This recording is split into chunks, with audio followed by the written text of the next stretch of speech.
Ağaçlar böylece kesilecek hepsi. Satmış.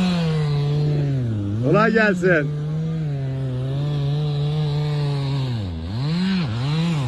Amcam 1000 kök kestiriyor, aşı değiştiriyor. Hem ağaçlar biraz yaşlanmış, gençler de var içinde tabi. Orayla beraber yaklaşık 1000 kök. 1000 kök. He? Evet 1000 kök. Yok gençi yok, hep büyük. Kaç yaşındalar? 25-30 arası var.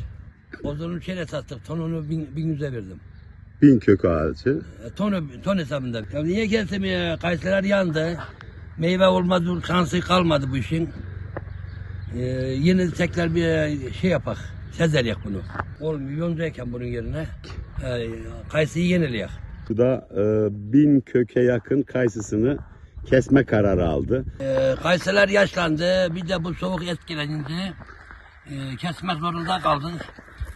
Kayısıları tekrar yenileme için bu işi yaptık. Sonunu 1100'e verdik. Yeninde yonca yapacağım.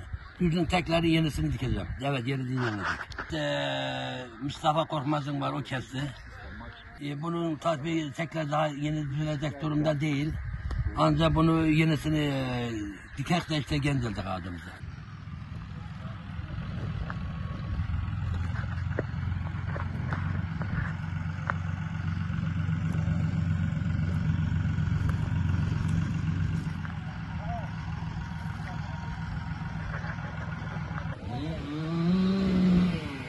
Bu bahçe böylece kesilecek komple.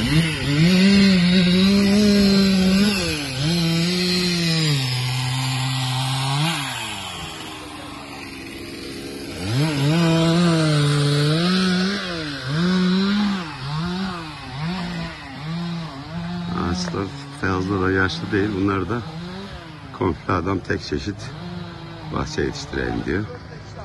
Tabii 30 yaş civarı bunlar da.